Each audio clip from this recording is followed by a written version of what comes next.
আসসালামু আলাইকুম। আমাদের হচ্ছে আজকে ম্যানেজমেন্ট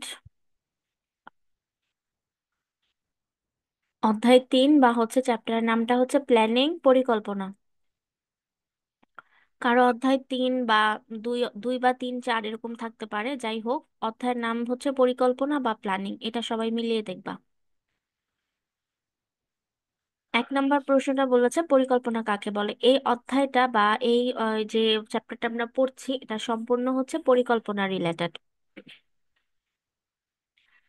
এখানে বলেছে যে ব্যবস্থাপনা প্রক্রিয়ার প্রথম এবং প্রধান কাজ হলো পরিকল্পনা করা। পরিকল্পনা জিনিসটা কি, এটা কিন্তু আমরা প্রথম অধ্যায়টাতে যেটা আমরা পড়েছিলাম, ইন্ট্রোডাকশন টু ম্যানেজমেন্ট, সেখানে কিন্তু আমরা খুব ভালোভাবে জেনেছি যে ব্যবস্থাপনার একটা সর্বপ্রথম কাজ হচ্ছে পরিকল্পনা করা। আর এই পরিকল্পনাকে কেন্দ্র করেই ব্যবস্থাপনার প্রত্যেকটা কাজ হচ্ছে ধারাবাহিকভাবে সম্পাদিত হয়ে থাকে।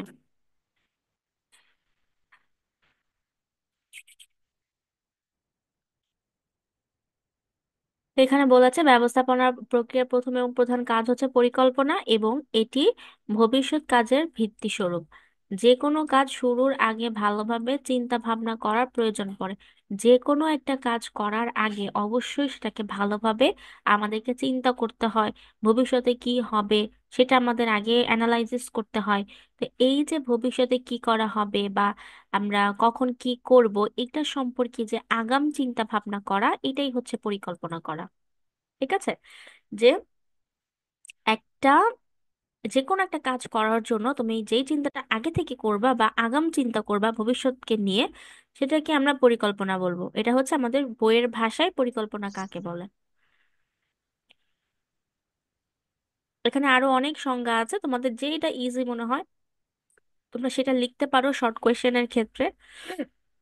আর বড় প্রশ্নের ক্ষেত্রে তো অবশ্যই 2 3টা সংজ্ঞা দিতে হবে। আর একটা হচ্ছে রাইটারের সংজ্ঞা দেওয়া। এখানে নিউম্যানের নামটা আমি বলেছি দরকার নেই, তোমরা পড়বা হেনরি ফেওলের নাম পড়বা, টেরি ফ্র্যাঙ্কলিনের নাম পড়বা, ফ্রেডারিক হার্জবার্গের নাম পড়তে পারো, টেইলরের নাম পড়তে পারো। সো এরকম কয়েকজন রাইটারের নাম তোমরা মনে রাখবা। আমি যখন ম্যানেজমেন্ট পড়েছি তখন আমি এটা মনে রাখতাম যে হেনরি ফেওল একজন, আরেকটা হচ্ছে ফ্রেডারিক যেটা আমি বলি টেইলর, আর এই যে টেরি ফ্র্যাঙ্কলিন হার্সবার্গ, এই 4জনের নাম আমি মনে রাখতাম, মনে রেখে আমি সংখ্যাগুলো লিখতাম। তো আমি তোমাদের বলি মিনিমাম তোমরা 2জনের নাম মনে রাখবা। 4জনের যদি তোমাদের কষ্ট হয়ে যায়, মিনিমাম 2জন রাইটারের নাম মনে রাখবা, এবং হ্যাঁ, 2জন রাইটারের সংজ্ঞাগুলো দেওয়ার চেষ্টা করবা সব হ্যাঁ। ক্ষেত্রে। আচ্ছা, কিছু বলেছো?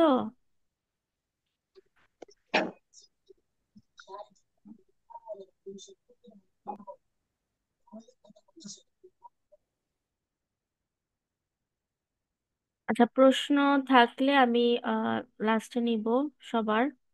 লাস্ট পর্যন্ত ক্লাসটা সবাই করো।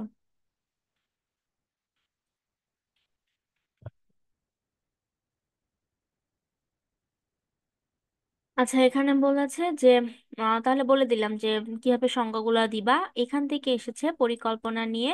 পরিকল্পনা সম্পর্কে ধারণা লাভ করতে পারি আমরা কয়েকটা সংজ্ঞা অ্যানালাইসিস করে।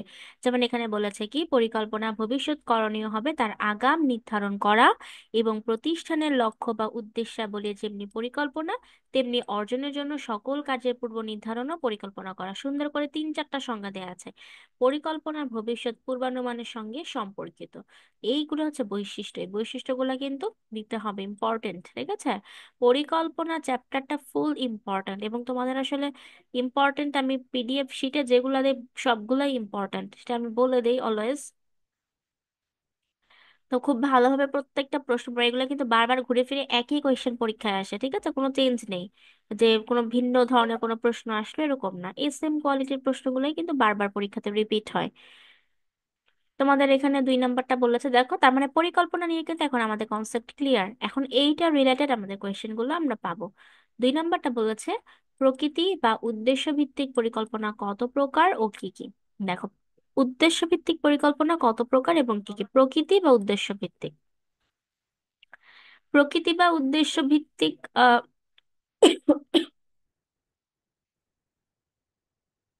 এটা বলুক বা পরিকল্পনা কত প্রকার যাই বলুক, আমাদের পুরোটাই দিতে হবে।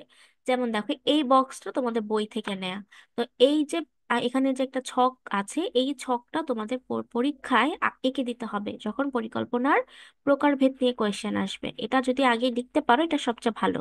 তবে এইখানে আগে তোমাদের লিখতে হবে, পরিকল্পনা কাকে বলে, দুই তিনজন রাইটারের সংজ্ঞা, এগুলা লিখে তারপরে তোমাদের এই চার্টটা আঁকতে হবে।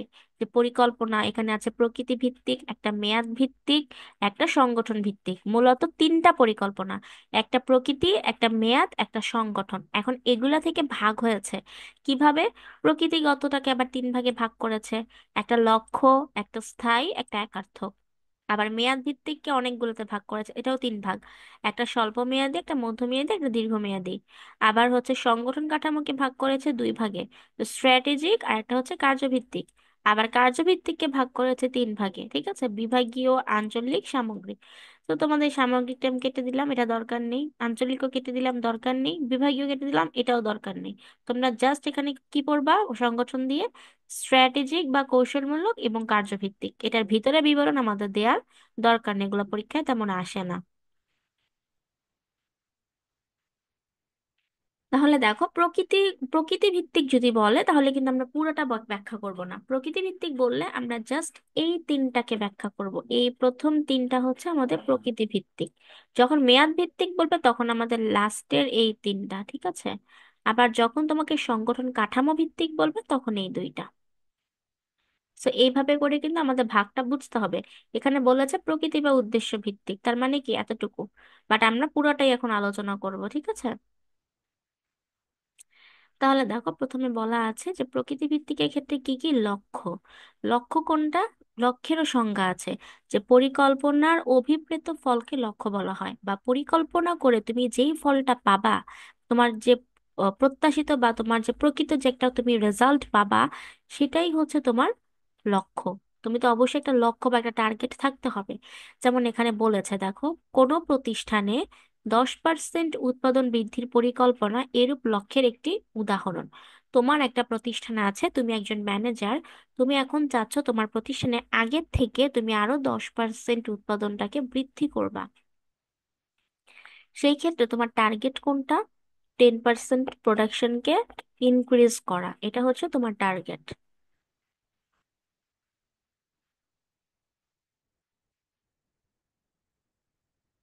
টার্গেট বা গোল বা হচ্ছে লক্ষ্য, ঠিক আছে।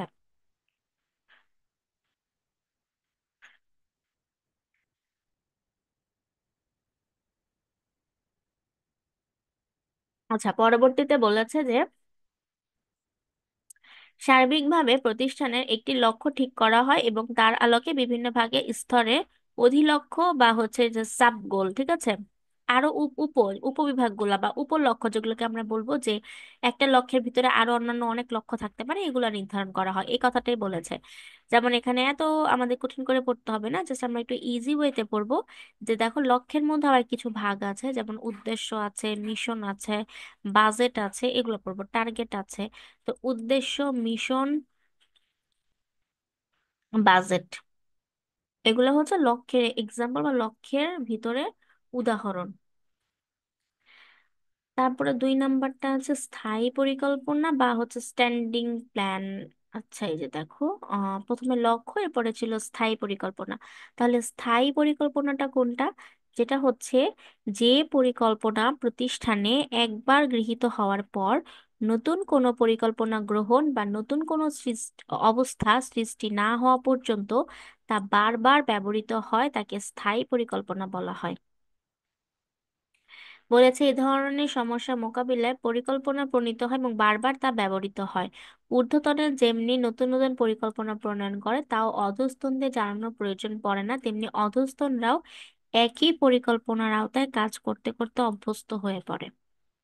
এতে ভুলের সম্ভাবনা হ্রাস পায়। বিষয়টা হচ্ছে কি, যে প্রথম সংজ্ঞাটা কিন্তু বলা আছে যে যে পরিকল্পনাটা প্রতিষ্ঠানে একবার গৃহীত হবে এবং ওই পর্যন্ত নতুন করে আর কোনো প্ল্যান করা হবে না, নতুন কোনো প্ল্যান না আসা পর্যন্ত যে ফিক্সড যে একটা প্ল্যান থাকবে, ওইটা হচ্ছে স্থায়ী পরিকল্পনা।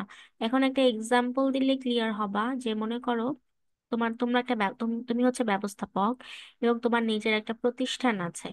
সেই ক্ষেত্রে তুমি বললা যে আমার প্রতিষ্ঠানে প্রত্যেক দিন মনে করো তোমার একটা টার্গেট থাকতে হবে, যে তুমি এখানে টার্গেট করলা 200টা করে প্রোডাক্ট উৎপাদন করার জন্য।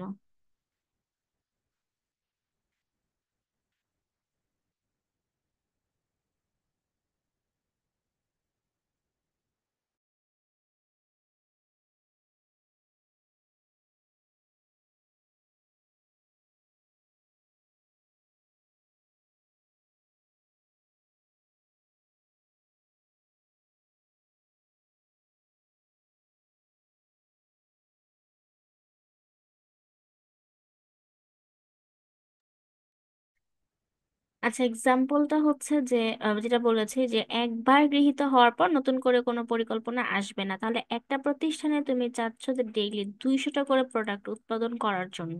এটা মনে করো একদিন দুই দিনের জন্য না, এটা মনে করো যে তোমার প্রতিষ্ঠানের ডেইলি কথা বা মনে করো এটা 5 বছর এই এই প্ল্যানিংটাই চলতে থাকবে বা এই পরিকল্পনাটাই চলতে থাকবে।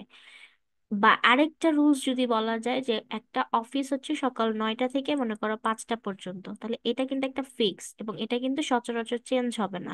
তো 5 বছর 10 বছর যদি 9টা টু 5টা থাকে, এই টাইমটাই থাকবে ফিক্স। তাহলে এই টাইমটার মধ্যে কর্মীরা প্রতিষ্ঠানে আসবে, কাজ করবে, যখন টাইম হবে তখন চলে যাবে। বা আরেকটা হচ্ছে 200টা করে টার্গেট, তাদের এটা ডেইলি তাদের এটা উৎপাদন করাই লাগবে। তাহলে এটা কিন্তু পরিবর্তন হচ্ছে না, এটা একটা স্থায়ী পরিকল্পনা, যেটা নতুন কোনো পরিকল্পনা না আসা পর্যন্ত এটাই চলতে থাকবে। তাহলে এটাকে আমরা বলবো কি স্ট্যান্ডিং প্ল্যান বা স্থায়ী পরিকল্পনা। এটার সাথে কিন্তু লক্ষ্যের সম্পূর্ণ পার্থক্য, ঠিক আছে? দুইটা কিন্তু একদম ভিন্ন। লক্ষ্য ছিল একটা জিনিস এবং স্থায়ী পরিকল্পনা আরেকটা জিনিস, বাট বাট দুইটাই হচ্ছে প্রকৃতিগত শ্রেণী বিভাগের মধ্যে অন্তর্ভুক্ত। তারপর এগুলোর ভিতরে যেগুলো আছে এগুলো আমরা এখন পড়বো না, এগুলো পরবর্তীতে আলোচনা করে দিব। তারপরে 3 নাম্বারটা বলেছে একার্থক পরিকল্পনা বা সিঙ্গেল ইউজ প্ল্যান। একার্থক জিনিসটা হচ্ছে,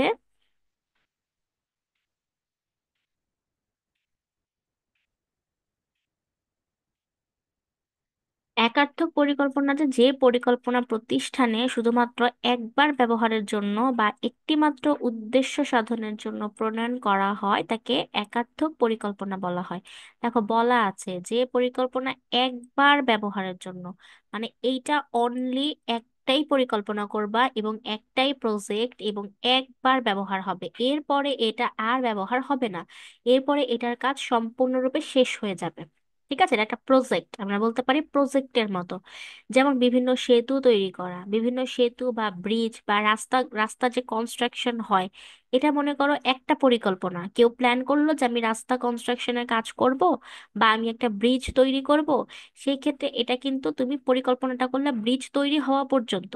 এখন এই ব্রিজ যে পর্যন্ত তৈরি না হবে সেই পর্যন্ত তোমার এই পরিকল্পনাটাকে তুমি বিভিন্ন রকম তুমি চেঞ্জ করতে পারছো, ঠিক আছে? তোমার পরিকল্পনাটা কিন্তু ব্রিজ যখন তৈরি হয়ে যাবে তখন কিন্তু তোমার পরিকল্পনাটা শেষ হয়ে যাবে, আর নতুন করে হবে না।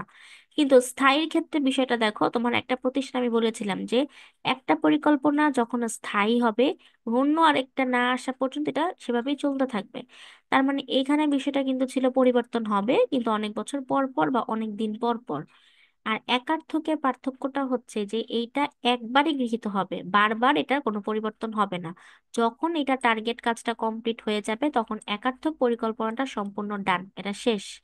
যেমন ব্রিজ তৈরি করা, সেতু তৈরি করা, রাস্তার কনস্ট্রাকশনের কাজ করা, এই প্রত্যেকটা প্ল্যানিংকে আমরা বলবো একার্থক পরিকল্পনা।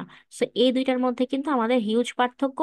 এবং স্থায়ী পরিকল্পনা আর একার্থক পরিকল্পনার পার্থক্যগুলো তোমরা বাসায় এটাকে একটু লিখার চেষ্টা করবা, ঠিক আছে? বক্স করে এগুলো পার্থক্য আসে, যে পার্থক্যের বক্সে তোমরা এরকম করে একটা লিখার চেষ্টা করবা, এরকম করে যে একটা একার্থক, একটা হচ্ছে তোমাদের স্থায়ী।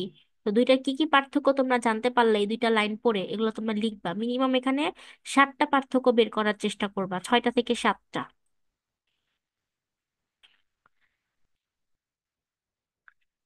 তারপরে হচ্ছে দেখো এখানে কিন্তু বলেছে কর্মসূচি বা প্রকল্প, যেটা একটু আগে বলেছি যে একটা প্রজেক্টের কাজ বা একটা প্রোগ্রামের কাজ, এই প্রত্যেকটা জিনিস হচ্ছে একার্থক পরিকল্পনার মধ্যে অন্তর্ভুক্ত, ঠিক আছে?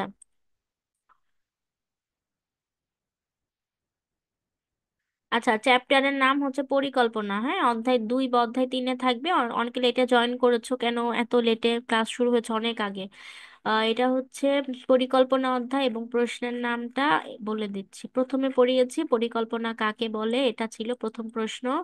2 নাম্বারটা হচ্ছে পরিকল্পনার কত প্রকার এবং কি কি, এই প্রশ্নটা এখন আলোচনা করছি। লক্ষ্য আলোচনা করা হয়েছে, স্থায়ী আলোচনা করা হয়েছে, একার্থক আলোচনা করা হয়েছে। এখন আমরা মেয়াদ ভিত্তিকটা আলোচনা করব। ক্লাস রেকর্ড থাকবে, ক্লাস করে নিতে পারবা।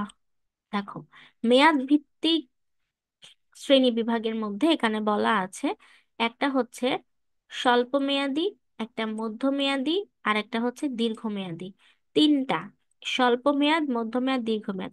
স্বল্প মেয়াদ বলতে আমরা বুঝি যেটা হচ্ছে 1 বছর বা তার কম সময়ের জন্য যে পরিকল্পনাটা করা হয়। যেমন এখানে বলা যায় প্রত্যেক 3 মাস পর পর একটা পরিকল্পনা করা হতে পারে, প্রত্যেক মাসে তুমি একটা পরিকল্পনা করতে পারো, প্রত্যেক সপ্তাহে একটা পরিকল্পনা করতে পারো। তোমার একটা অফিসে তুমি যে কোনো সময় যে কোনো একটা টাইমের মধ্যে তুমি পরিকল্পনা করতে পারো, যে কোনো বিষয় নিয়ে তোমার একটা প্ল্যানিং থাকতে পারে। সেই প্ল্যানিং মতো তুমি কাজটাকে সম্পাদন করতে পারো। সো যেটার মেয়াদ থাকবে 1 বছরের কম, সেটাকে আমরা বলবো স্বল্প মেয়াদী বা শর্ট টার্ম প্ল্যান। দেখো এখানে সুন্দর করে বলেছে, সাধারণত 1 বছর বা তার কম সময়ের জন্য গৃহীত পরিকল্পনাকে স্বল্পমেয়াদী পরিকল্পনা বলা হয়। এবং এখানে কয়েকটা এক্সাম্পল দেওয়া আছে যে কিভাবে তুমি পরিকল্পনাগুলো করবে, যেটা একটু আগে আমি তোমাদেরকে বললাম। তারপরে মধ্যমেয়াদীর ক্ষেত্রে এখানে আছে 1 বছরের অধিক এবং সর্বোচ্চ 5 বছর সময়ের জন্য গৃহীত পরিকল্পনাকে মধ্যমেয়াদী পরিকল্পনা বলে। যেই পরিকল্পনাটা হচ্ছে তোমাকে 1 বছরের বেশি সময় করতে হবে, বাট 5 বছরের মধ্যে, 5 বছরের বেশি এই পরিকল্পনাটা করা যাবে না। এটার হাইয়েস্ট টাইম যেটা, সেটা হচ্ছে 5 বছরের মধ্যে এবং 1 বছরের বেশি হতে হবে। তাহলে 1 বছরের বেশি থেকে 5 বছর পর্যন্ত আমরা এর মধ্যে যে পরিকল্পনাটা হবে সেটাকে আমরা বলবো মধ্যমেয়াদী পরিকল্পনা। মানে এর মধ্যে আমাদের পরিকল্পনাটা কিন্তু আর চেঞ্জ হবে না। তাহলে দেখো এখানে যে মধ্যমেয়াদী পরিকল্পনাটা, এটা কিন্তু তোমাদের মেয়াদ ভিত্তিকে। আর এই মধ্যমেয়াদী পরিকল্পনাটাই কিন্তু তোমাদের এই যে প্রকৃতিগত ভিত্তিটা যখন পড়েছো, তখন এটা স্থায়ীর ভিতরে ছিল। তাহলে যখন স্থায়ী পরিকল্পনার ভিতরে ছিল, এটা হচ্ছে প্রকৃতিগত, এবং যখন এটা মেয়াদে চলে আসলো তখন এটা হয়ে গেল কি মধ্যমেয়াদী পরিকল্পনা। ঠিক আছে, একই জিনিস একটু চেঞ্জ করে লিখেছে। তারপরে এখানে বলেছে দেখো, ব্যবসায় প্রতিষ্ঠানে কর্পোরেট লেভেলে বা রাষ্ট্রীয় পর্যায়ে এই মধ্যমেয়াদী পরিকল্পনা দেখা যায়। 3 নাম্বারটা আছে দীর্ঘমেয়াদী পরিকল্পনা বা লং টার্ম প্ল্যান, যেটা হচ্ছে 5 বছরের অধিক সময়। নিম্নে 5 বছর থেকে বা 5 বছরের অধিক সময় যে কোনো সময়ের জন্য এ ধরনের পরিকল্পনাটা গৃহীত হয়। মানে 5 বছরের বেশি সময় ধরে করতে হবে। যে ব্যবসায় প্রতিষ্ঠানে যে স্ট্র্যাটেজি নির্দিষ্ট করা হয় তা এ ধরনের পরিকল্পনার উদাহরণ। ঠিক আছে, তাহলে দেখো, মূলত স্ট্র্যাটেজি কথাটা হচ্ছে কৌশলমূলক বা কৌশলগত। এই স্ট্র্যাটেজিটাই হচ্ছে দীর্ঘমেয়াদী। যখন যে কোনো স্ট্র্যাটেজি যখন তুমি করবা বা যে কোনো কৌশল করবা, বা স্ট্র্যাটেজি কথাটা যখন থাকবে, সেটাই আমরা বুঝে নিব সেটা হচ্ছে দীর্ঘমেয়াদী। ঠিক আছে, স্ট্র্যাটেজির সাথে দীর্ঘমেয়াদীর একটা সম্পর্ক আছে। সো দীর্ঘমেয়াদী হতে হলে অবশ্যই স্ট্র্যাটেজি হতে হবে, স্ট্র্যাটেজি থাকতে হলে অবশ্যই সেটাকে দীর্ঘমেয়াদী হতে হবে। তার মানে 5 বছরের অধিক সময়ের পরিকল্পনাটাকে আমরা বলবো দীর্ঘমেয়াদী পরিকল্পনা। এটাও কিন্তু স্থায়ী পরিকল্পনার সাথে মিলবে। পরবর্তীতে হচ্ছে সংগঠন কাঠামো সংগঠন কাঠামো ভিত্তিক শ্রেণী বিভাগ। এটার মধ্যে দেখো বলেছে স্ট্র্যাটেজিক বা কৌশলগত একটা, একটা হচ্ছে কার্যভিত্তিক। তাহলে স্ট্র্যাটেজিক বা কৌশলগতর ভিতরে দেখো, এই যে একটু আগে যেটা আমরা দীর্ঘমেয়াদী পড়েছিলাম না, এটা দীর্ঘমেয়াদী পড়েছিলাম মেয়াদের ভিত্তিতে। আর এখন আমরা স্ট্র্যাটেজিটা পড়বো সংগঠন কাঠামোর ভিত্তিতে। একই জিনিস বাট আমাদের এই কাঠামো ভিত্তিকে আলাদা হয়ে যাচ্ছে। একটা সংগঠনে আসলে সেটা হয়ে যাবে স্ট্র্যাটেজিক, আবার মেয়াদ ভিত্তিকে গেলে সেটা হয়ে যাবে দীর্ঘমেয়াদী পরিকল্পনা। সো এইখানেই কিন্তু চেঞ্জ আছে। যেমন এখানে বলা আছে, তীব্র প্রতিযোগিতাপূর্ণ বাজারে উদ্দেশ্য অর্জনের জন্য দীর্ঘমেয়াদী সিদ্ধান্তমূলক কোনো পরিকল্পনা গ্রহণকে স্ট্র্যাটেজিক পরিকল্পনা বলা হয়। দেখো, তীব্র প্রতিযোগিতামূলক বাজারে, আচ্ছা, একটা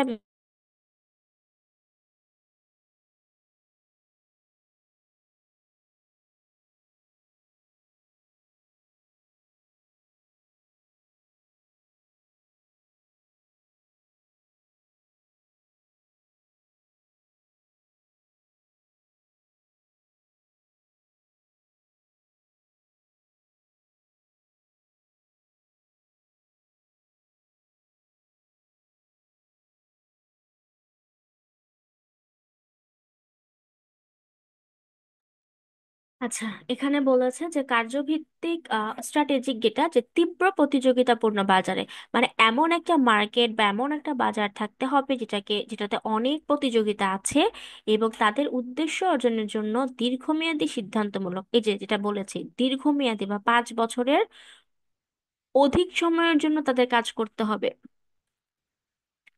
স্বাভাবিকভাবে এরূপ পরিকল্পনা প্রতিষ্ঠানের সর্বোচ্চ পর্যায়ের নির্বাহীদের কর্তৃক দীর্ঘ চিন্তা ভাবনা সহযোগে প্রণীত হয়। বলেছে সর্বোচ্চ পর্যায়ে যারা নির্বাহী বা যারা উপরি পর্যায়ের কর্মকর্তা, তারা কিন্তু দীর্ঘ সময় চিন্তা ভাবনা করে এই প্ল্যানিংটা করে। যে আমার প্রতি, কারণ কারণ কেন দেখো, কারণ হচ্ছে এটা দীর্ঘমেয়াদী, এটা একদিন দুই দিনের জন্য না, বা একদিন দুই দিনে তুমি এটাকে চেঞ্জ করতে পারবা না। এটা এমন একটা প্ল্যানিং, এমন একটা পরিকল্পনা যেটা তোমাকে করতে হবে দীর্ঘ সময়ের জন্য, এবং এটা দীর্ঘ সময়ের আগে তোমাকে চেঞ্জ করা পসিবল না। কারণ বারবার কি তুমি অফিসের আওয়ার আওয়ার অফিসে যে একটা টাইম আছে সেটা তুমি চেঞ্জ করতে পারবা? সেটা কখনো বারবার চেঞ্জ করতে পারবা না। বা তোমার অফিসে যে একটা মূলধন তুমি ইনভেস্ট করবা, তুমি যতটুকু প্রোডাকশন করবা, সেটা কিন্তু তুমি বারবার চেঞ্জ করতে পারবা না, এটা ফিক্স থাকবে। ঠিক আছে, সো দীর্ঘমেয়াদের জন্য এটা থাকবে। বা পার্টনারশিপ যে বিজনেস গুলো করে সেগুলো কিন্তু বারবার পরিবর্তন করা যায় না, সেগুলো দীর্ঘমেয়াদী। এটার কথা এখানে বলেছে। যে তারপর এখানে দেখো, প্রতিযোগিতায় এগিয়ে যাওয়ার জন্য কোনো প্রতিষ্ঠান আগামী 5 বছরের মধ্যে পণ্য সারিতে নতুন 10টি আইটেম অন্তর্ভুক্ত করার সিদ্ধান্ত নিয়েছে। এটি স্ট্র্যাটেজিক পরিকল্পনার উদাহরণ। যে আগামী 5 বছরের মধ্যে তারা কি করতে পারবে, 10টা আইটেমের পণ্য অন্তর্ভুক্ত করবে। তাহলে এটা একটা দীর্ঘমেয়াদী পরিকল্পনা, এটা কিন্তু চেঞ্জ করার কোনো ওয়ে নাই, বা বারবার পরিবর্তন করতে পারবে না। সো এটাকে আমরা বলবো একটা স্ট্র্যাটেজিক পরিকল্পনা বা কৌশলগত। তারপরে বলেছে কার্যভিত্তিক। কার্যভিত্তিক কথাটার মধ্যে আমাদের বলেছে ফাংশনাল, মানে কাজকে ডিপেন্ড করবে, কাজের ভিত্তিতে। যে প্রতিষ্ঠানের স্ট্র্যাটেজিক কৌশলমূলক পরিকল্পনার আলোকে প্রতিষ্ঠানের মধ্য ও নিম্ন পর্যায়ে স্বল্প সময়ের জন্য বাস্তবায়নমূলক যে পরিকল্পনা গ্রহণ করা হয় তাকে কার্যভিত্তিক পরিকল্পনা বলা হয়। যে প্রতিষ্ঠানের মধ্যে নিম্ন পর্যায়ে এবং স্বল্প সময়ের জন্য, দেখো কথাটা কিন্তু বলে দিয়েছে, মধ্য এবং নিম্ন পর্যায়ে স্বল্প সময়, তার মানে এটা কার সাথে মিলে যাচ্ছে, স্বল্প মেয়াদী পরিকল্পনার সাথে। স্বল্প মেয়াদী বলতে এই যে এখানে যে আমরা পড়েছিলাম প্রথম 1 নাম্বারটা মেয়াদে, এইটার সাথে। তাহলে মেয়াদ ভিত্তিকে যেটা স্বল্প মেয়াদী, সেটা সংগঠন কাঠামোতে গিয়ে কি হয়ে গেল, কার্যভিত্তিক। ঠিক আছে, সো একই কথা কিন্তু আমাদের প্রকৃতিগত বা কাঠামো ভিত্তিকে আলাদা হয়ে যাচ্ছে। তো এখানে বলেছে যে নিম্ন সময় স্বল্প সময়ের জন্য বাস্তবায়নমূলক পরিকল্পনাটা হয়, সেটা হচ্ছে কার্যভিত্তিক পরিকল্পনা। এবং এটার মধ্যে আরো কিছু আমাদের সাব পয়েন্ট আছে, যেমন একটা হচ্ছে বিভাগীয় পরিকল্পনা, একটা আছে আঞ্চলিক পরিকল্পনা, একটা আছে মাস্টার বা সামগ্রিক পরিকল্পনা।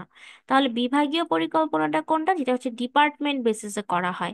যেমন তোমার একটা প্রতিষ্ঠান কিন্তু একটা ডিপার্টমেন্ট না, অনেকগুলা ডিপার্টমেন্ট থাকবে। যেমন দেখো, একটা উৎপাদন বিভাগ থাকবে, একটা ক্রয় বিভাগ থাকবে, একটা বিক্রয় বিভাগ থাকবে, এবং পরিকল্পনার মধ্য দিয়ে পড়বে এরূপ বিভাগের অধীন উপবিভাগ এবং কর্মকেন্দ্রের পরিকল্পনাও এর অধীন। বলেছে কি, তোমার একটা প্রতিষ্ঠানে অনেকগুলা বিভাগ থাকে, কেউ প্রোডাকশনের কাজ করে, কেউ পারচেসের কাজ করে, কেউ সেলসের কাজ করে, ঠিক আছে, কেউ আবার মার্কেটিং এর কাজ করে। তো এই যে এক এক একটা ডিপার্টমেন্টের মধ্যে এত এত কাজগুলা, এগুলোকে আমরা বলবো বিভাগীয় পরিকল্পনা বা ডিপার্টমেন্টাল প্ল্যান, যেটা হচ্ছে কি একটা ডিপার্টমেন্ট বেসিসে করা হয়ে থাকে। 2 নাম্বারটা হচ্ছে আঞ্চলিক পরিকল্পনা। এটা হচ্ছে অঞ্চল ভেদে, দেশে অনেক অঞ্চল থাকে, অনেক অঞ্চলে অফিস থাকতে পারে। তো প্রত্যেকটা অঞ্চল ভেদে যে পরিকল্পনা করা হচ্ছে সেগুলো হচ্ছে আঞ্চলিক পরিকল্পনা। পরে আছে মাস্টার বা সামগ্রিক।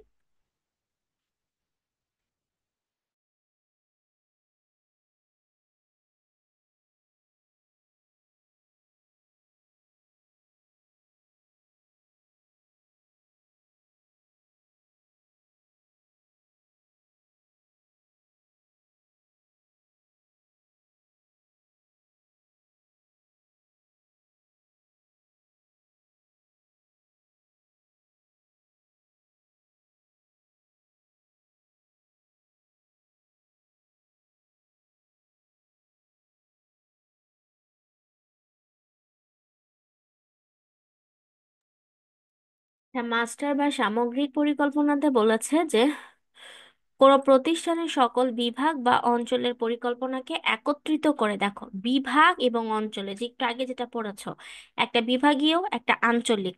আর এখানে বলেছে যে একটা বিভাগ এবং অঞ্চলকে তুমি যখন একত্র করবা, একত্র করে তুমি যখন একটা বড় পরিকল্পনা করবা, সেটাকে বলা হচ্ছে সামগ্রিক বা মাস্টার পরিকল্পনা।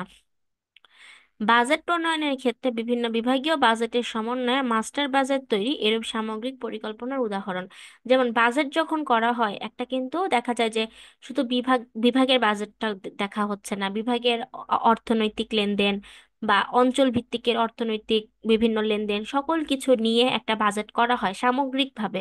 বা সমস্ত একটা এলাকা ভিত্তিক বলো, ডিপার্টমেন্ট ভিত্তিক ভিত্তিক বলো, সো প্রত্যেকটা এক একটা প্রতিষ্ঠানে যতগুলা ডিপার্টমেন্ট আছে বা যতগুলা এলাকা আছে, সকল জিনিসকে নিয়ে একসাথে যখন বিগ অ্যামাউন্টের একটা জিনিস তৈরি করা হয় বা একটা প্ল্যানিং করা হয়, সেটাকে বলা হয় মাস্টার বা সামগ্রিক পরিকল্পনা। ঠিক আছে, আমরা যেটাকে বলি মাস্টার প্ল্যান, অনেকে কিন্তু এই কথাটা ইউজ করে যে মাস্টার প্ল্যান। ঠিক আছে, তো এই গেল হচ্ছে পরিকল্পনার প্রকারভেদ। এটা কিন্তু ইম্পর্টেন্ট একটা প্রশ্ন, আমি তোমাদেরকে বারবার বলে দিচ্ছি, এটা ভেরি ভেরি ইম্পর্টেন্ট। পরিকল্পনার প্রকারভেদ রিলেটেড কোয়েশ্চেন গুলো, এগুলো কিন্তু পরীক্ষায় আসে। বড় বড় প্রশ্নের ক্ষেত্রে এগুলো আসে, যেমন 15 নাম্বার দিয়ে দিল একটা কোয়েশ্চেন, এরকমও হতে পারে। আর এরকম টাইপের কোয়েশ্চেন গুলা অ্যান্সার করলে এগুলো ভালো নাম্বার পাওয়া যায়। ঠিক আছে, এগুলো ভালো করে যদি লিখতে পারো ভালো নাম্বার পাবা।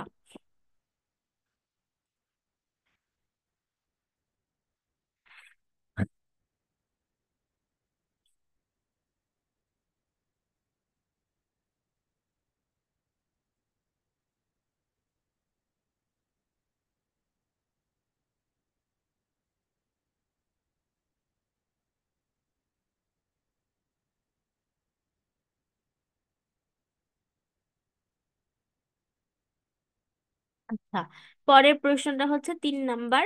এটা বলেছে পরিকল্পনার বৈশিষ্ট্য এবং প্রকৃতি কি কি।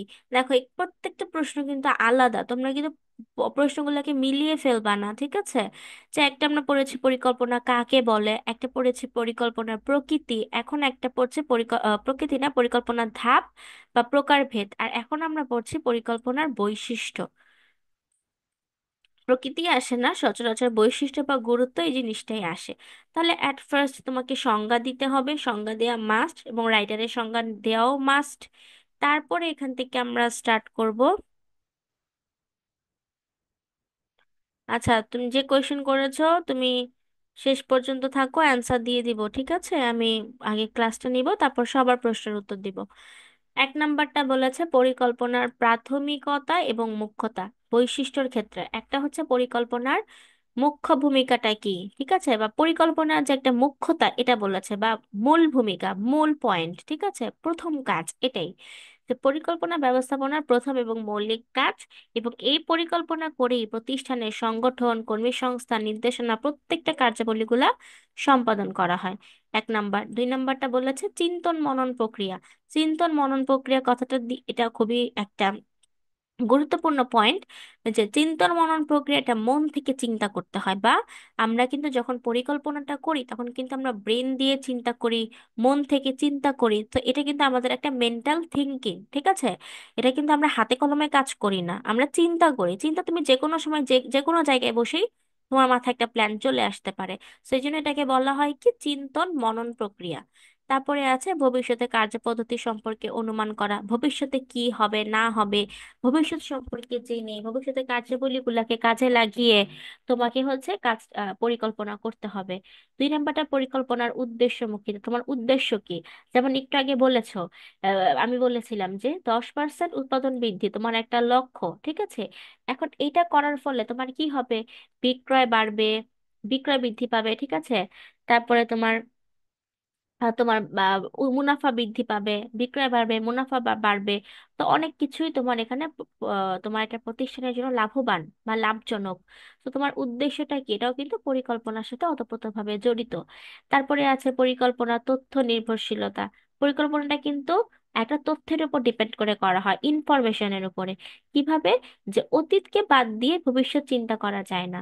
তুমি এখন অতীতে কি করেছো, মনে করো তুমি একটা প্ল্যান করে অতীতে একটা কাজ করেছিলা, তোমার সেই কাজটা কেমন হয়েছে, ভালো হয়েছে না খারাপ হয়েছে, তো সেটার উপর ডিপেন্ড করে বা সেটাকে চিন্তা মাথায় রেখে তোমাকে ভবিষ্যৎ সম্পর্কে একটা চিন্তা করতে হবে। সো অতীতকে বাদ দেওয়া যাবে না, অতীতকে কাজে লাগিয়ে তথ্য সংগ্রহ করে ভবিষ্যতের জন্য তোমাকে নতুন করে পরিকল্পনা করতে হবে। তারপরে আছে উত্তম বিকল্প বা বেস্ট অল্টারনেটিভ। পরিকল্পনার ক্ষেত্রে অনেক থাকতে পারে, তোমার কাছে অনেকগুলো ওয়ে থাকতে পারে, ঠিক আছে? মনে করো তুমি এই চিন্তা করলে আমি একটা ড্রেসের বিজনেস দিব, তুমি আবার চিন্তা করলে আমি খাবারের বিজনেস দিব, আবার তুমি চিন্তা করলে আমি একটা কসমেটিক্স এর বিজনেস দিব। তো তুমি আসলে কোনটা করবা, তোমার কাছে একটা অনেকগুলা অপশনস আছে, তুমি কোনটাকে সিলেক্ট করবা? সেটা বলেছে বেস্ট অল্টারনেটিভ বা উত্তম বিকল্প। তোমার কাছে অনেকগুলা বিকল্প আছে, তোমাকে একটাকে সিলেক্ট করতে হবে, ঠিক আছে? সেটা হচ্ছে আমরা বলবো বিকল্পসমূহের মধ্য থেকে একটাকে সিলেক্ট করা। এই যে বিকল্পসমূহের মধ্য থেকে বাস্তবতা বিবেচনায় সবচেয়ে গ্রহণযোগ্য বিকল্পটি হচ্ছে উত্তম বিকল্প। তো পরিকল্পনা বলতে কার্যত উত্তম বিকল্প গ্রহণ করাকে বোঝায়, ঠিক আছে? যেমন দেখ, এখানে একটা এক্সাম্পল দিয়েছে, ঢাকা থেকে চট্টগ্রামে যাওয়ার একাধিক বিকল্প রয়েছে, কিন্তু বাস্তবতার সাথে তাল মিলিয়ে একজন ব্যক্তি যে রুট ঠিক করবে তাই পরিকল্পনার আওতায় আসবে। যেমন কেউ বিমানে যেতে পারে, কেউ ট্রেনে যেতে পারে, কেউ বাসে যেতে পারে। সো অনেকগুলো অল্টারনেটিভস আছে, সে কোনটা চুজ করবে সেটা সম্পূর্ণই সে ব্যক্তির উপর ডিপেন্ড করে। এটাই হচ্ছে উত্তম বিকল্প। তোমরা যে কোনো এক্সাম্পল দিতে পারো, কোনো সমস্যা নেই। আচ্ছা, আমি তোমাদের এখন একটু প্রশ্ন নিব সবার। আমি আনমিউট করে দিচ্ছি সবাইকে।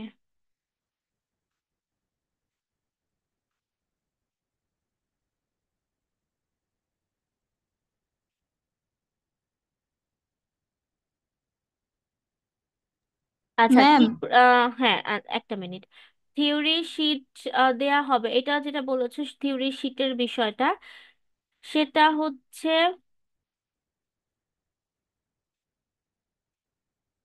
থিওরি শিট নাই কথাটা বুঝলাম না। আচ্ছা বলো দেখি, আনমিউট করে বলো, বলো কোশ্চেন বলো। ম্যাম মানে আপনি সিট গেছি ইয়া থেকে, কোচিং থেকে। তো হ্যাঁ, শুধু ম্যাথ শিট গুলা দিচ্ছে, থিওরির শিট গুলা দেয় না, এগুলো কি দেওয়া হবে না? আচ্ছা এটা তুমি স্যারের সাথে কথা বলবা, ঠিক আছে? এটার জন্য স্যারকে একটু টেক্সট দাও বা কল দিয়ে জিজ্ঞেস করে নিও। আচ্ছা, ঠিক আছে। আর কারো প্রশ্ন আছে? ম্যাম, আপনি যে বললেন যে মাস্টার বা সামগ্রিক পরিকল্পনা এগুলা নিয়ে 15 বা বড় মার্কের কোয়েশ্চেন আসতে পারে, এগুলার ডেফিনেশন তো অনেক ছোট ছোট, তখন আমরা এটাকে কিভাবে 10-15 মার্কের মতো লিখবো? না না, এইটা না, এটা শুধু বলিনি, মানে পুরাটা কোয়েশ্চেন, ঠিক আছে? পরিকল্পনার এই যে আহ, কত প্রকার কি কি ধাপটা, এটা নিয়ে 15 মার্কসের আসতে পারে, এটার কথা বলেছি, হ্যাঁ, এই আচ্ছা পুরাটা।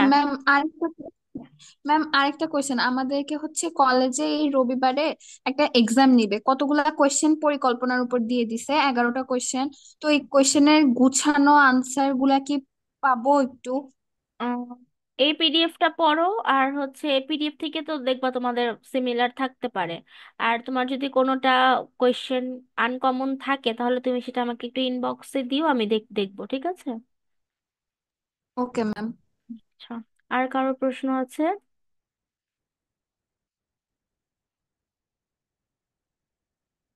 আচ্ছা, তাহলে প্রশ্ন না থাকলে ভালো, এই পর্যন্ত পড়ো। আর পরিকল্পনার তোমাদের এই পিডিএফটা পড়লে কমন পাবা, অনেকটা মিলবে, এগুলো ইম্পর্টেন্ট কোয়েশ্চেন।